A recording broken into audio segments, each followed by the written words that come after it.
हैं मेघालय से जुड़ी खबर की ओर। मेघालय के गारो हिल्स स्वायत्त शासी जिला परिषद के चुनाव के नतीजे सामने आने के बाद परिषद के गठन को लेकर कवायद तेज हो गई है।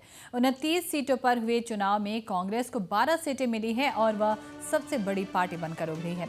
वहीं सत्तारूढ़ एनपीपी को 11 सीटें मिली हैं। 3 सीटों पर निर्दलीय ने जीत हासिल की है, वहीं 2 पर भाजपा ने कब्जा किया है।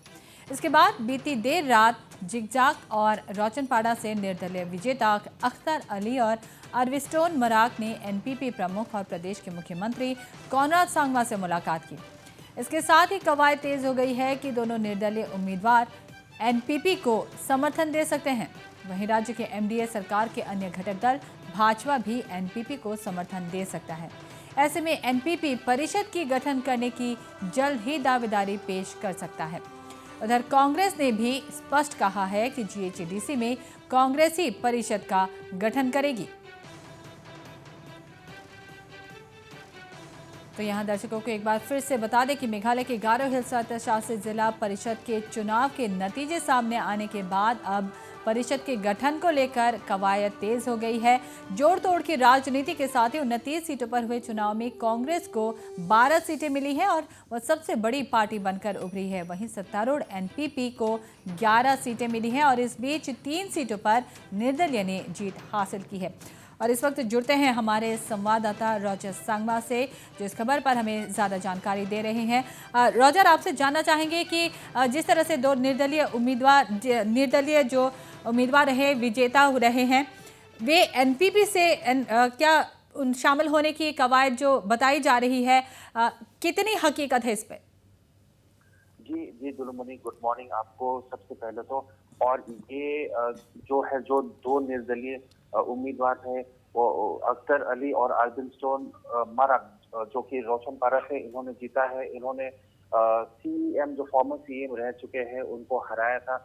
मैं याद दिलाना चाहूंगा आपको। और इसमें ये बिल्कुल सही बात है। कल ये दो जो निर्दलीय कैंडिडेट है, इन्होंने मुख्यमंत्री कॉनराड सांगमा और जो प्रेसिडेंट है एनपीपी के, उनसे मुलाकात की।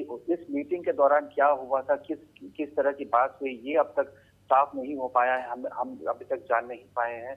लेकिन अभी तक जहां तक हमें पता चला है, ये दो इंडिपेंडेंट कैंडिडेट कल रात को मिले थे कॉनराड सांगमा जी से। और ये काफी इंटरेस्टिंग डेवलपमेंट है, क्योंकि जो मैजिक नंबर्स है एनपीपी और कांग्रेस अभी तक नहीं प्राप्त कर पाई है। तो ये अभी पूरी कोशिश करेंगे कि इंडिपेंडेंट कैंडिडेट्स को लुभाने के लिए, ताकि ये जो है एग्जीक्यूटिव कमेटी फॉर्म कर सके जीएचडीसी में। जी रॉजर, अगर देखा जाए तो साफ तौर पर जैसा कि कल भी हम बात कर रहे थे, जनता ने परिवर्तन की सोचकर, परिवर्तन की उम्मीद के साथ कांग्रेस को जिताया है। कांग्रेस बड़ी पार्टी बनकर एक बार फिर से वहां उभरी है। लेकिन इस बीच एनपीपी जो है भाजपा और निर्दलीय के साथ मिलकर एक बार फिर से अगर परिषद का गठन करती है तो किस तरह से हालात पैदा हो सकते हैं, क्या कहेंगे? जी दुलुमनी, ये काफी इंटरेस्टिंग मोड़ है अब, क्योंकि एनपीपी और बीजेपी को मैं याद दिलाना चाहूंगा आपको कि एनपीपी और बीजेपी काफी जीएचडीसी इलेक्शन के दौरान इनके जो जो ताल्लुकात हैं, जो रिलेशनशिप है, काफी खराब हो चुकी थी। क्योंकि एक मोड़ ऐसा भी आया था, क्योंकि बीजेपी लगातार एनपीपी के ऊपर इल्जाम लगा रही थी कि एनपीपी ने करप्शन काफी क्या है जीएचडीसी में। और जो नॉन पेमेंट ऑफ सैलरीज की बात की जाए तो ये भी एक मुद्दा उठाया था बीजेपी पार्टी ने। तो ये इस चीज को लेके एक मोड़ ऐसा भी आया था कि एनपीपी ने कहा था कि अगर आप खुश नहीं है इस कॉलिशन में, इस एमडीए सरकार की कॉलिशन में, तो आप निकल सकते हैं। तो ये चीज को मद्देनजर अगर देखा जाए तो शायद ये एनपीपी और बीजेपी नहीं जा पाए एज एलाइज, मतलब अगर। लेकिन हमने बात की थी वाइस प्रेसिडेंट बर्नार्ड मारक से, जो कि टूरा सीट से जीते थे। उन्होंने, जब हमने पूछा कि क्या वो एनपीपी या फिर कांग्रेस के साथ जाएगी, तो उन्होंने ये साफ नहीं किया और साफ नहीं कहा कि वो किस पार्टी के साथ जाएगी। लेकिन उन्होंने कहा कि जो सेंट्रल लीडरशिप है, जो केंद्रीय लीडरशिप है, वो डिसाइड करेगी कि वो किसके साथ जाएगी। और ये सेम चीज कॉर्नर संगमा और मुकुल संगमा का भी कहना था। तो अभी तक ये काफी इंटरेस्टिंग डेवलपमेंट है। और मैं याद दिलाना चाहूंगा कि जो मैजिक नंबर है अभी तक कांग्रेस और एनसीपी नहीं प्राप्त कर पाई है, तो वो पूरी कोशिश करेंगे कि वो जो मैजिक नंबर है 15 सीटों का, वो जल्द से जल्द प्राप्त करे और अगला इसी फॉर्म करे। जी रॉजर, एक और जैसा कि आप भी कह रहे हैं कि भाजपा और एनपीपी के बीच में हाल ही में काफ़ी मनमुटाव देखा गया है, काफ़ी मतभेद रहे हैं।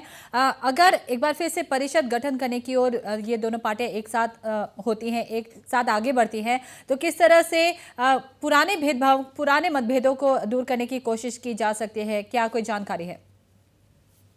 जी, जैसे कि मैंने बताया कि इन्होंने साफ नहीं कहा कि वो पार्टनरशिप करेगी या नहीं करेगी, लेकिन फिर जहां तक हमें लग रहा है कि अगर वो पार्टनरशिप करती भी है तो उन्हें एक मिडिल ग्राउंड लेना होगा, आपस में काम करना होगा, ताकि जो दिक्कतें आ रही हैं जीएचडी से, तो वो सारे, जैसे करप्शन की बात की जाए तो करप्शन काफी रहा है जीएचडीसी में।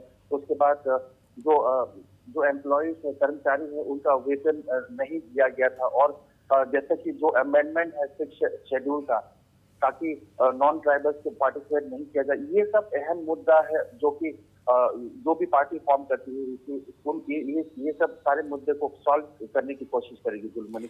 तो आने वाले दिनों में ये देखना होगा कि कौन से पार्टी जो है लुभा पाती है इस इंडिपेंडेंट कैंडिडेट को, और बीजेपी का भी शायद एक किंग मेकर का रोल रहेगा आने वाले, ये देखना होगा। जी रॉजर, बहुत बहुत शुक्रिया आपका हमसे जुड़ने के लिए और जानकारियों के लिए। तो एक बार फिर से अपने दर्शकों को बता दें कि एनपीपी जहां एक तरफ जल्द ही दावेदारी, परिषद गठन के लिए दावेदारी पेश करने वाली है, वहीं जीएचडीसी में चुनाव के दौरान कांग्रेस सबसे बड़ी पार्टी बनकर उभरी है और कांग्रेस भी अपनी परिषद गठन के लिए दावेदारी पेश करने वाली है। लेकिन दूसरी तरफ इस वक्त जीएचडीसी में काफ़ी